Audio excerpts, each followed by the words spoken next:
The TLDW. I got lucky spotting a bad MLCC, and I got to reuse one trick from my bag to get both fans to work properly. The R9280 that ended up under the hot air station used to belong to my brother. He bought it in 2014 and used it for a bit over 6 years. During that time it was not really maintained, so a few weeks ago I decided to take it apart for a cleanup and a repaste.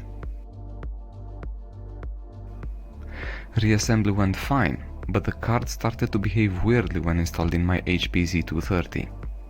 And no, it was not the power delivery. I also installed a 650 watts PSU. The first symptom was freezing the system when running DDU. Later on, when the system did boot to Windows, I got artifacts. Plugging in a second monitor, more artifacts. Now, the card was displaying an image, so to no surprise, the first set of recommended measurements, the resistance between ground and various power lines, did not find any issues.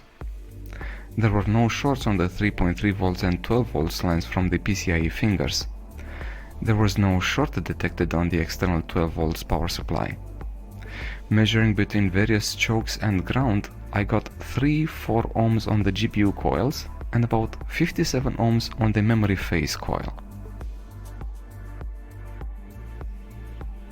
Like the resistance measurements, the voltage measurements failed to show any problems.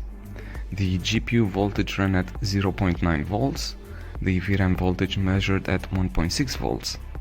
I could even locate the 1.9 volts rail, and measuring the voltage on the VBIOS chip returned 3.3 volts. Everything was fine, but the card had artifacts. Inspecting the backside of the board, however, showed one MLCC that looked off. It had that normal light orange color, but then it had a dark triangle stretching between the two terminals.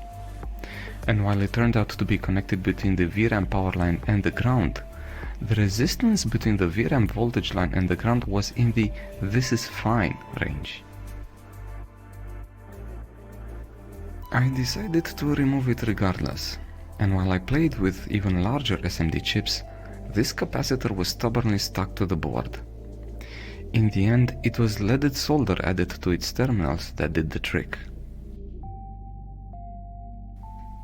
With the MLCC removed, the video card booted just fine.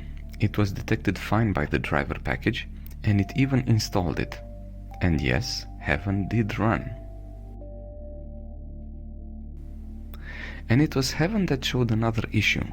The temperatures were getting higher than what I expected, to the point where I ended up checking if everything ran fine with the DualX cooling system. It turned out that, out of the two fans, one of them was stubbornly refusing to spin. I was basically running a single X. Okay, I won't quit my day job to become a comedian. Another thing that I noticed, and it got me thinking, was the fact that I managed to spot the affected fan twitching at power up.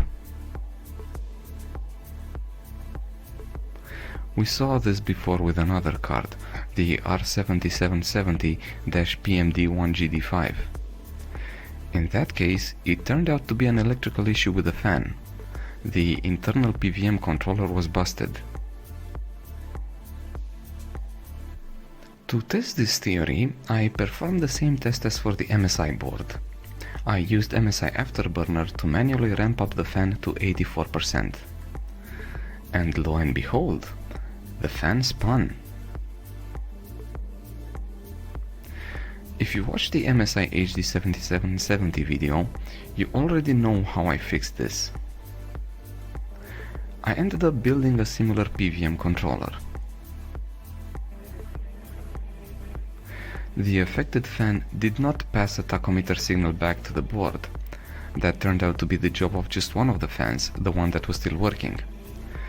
This made connecting the fan even easier, just 3 wires to connect. And with the PVM controller placed inside of the shroud of the card, I reassembled it and powered up the card,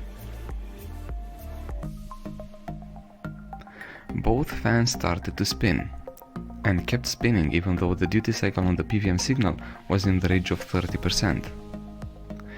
And both fans followed up nicely the duty cycle as was either entered manually in MSI Afterburner, or as it was controlled by the fan curve of the card. The R9-80 was finally working as it was intended to, without any artifacting or crashes, and with both fans spinning, making it worthy of the Dualix name.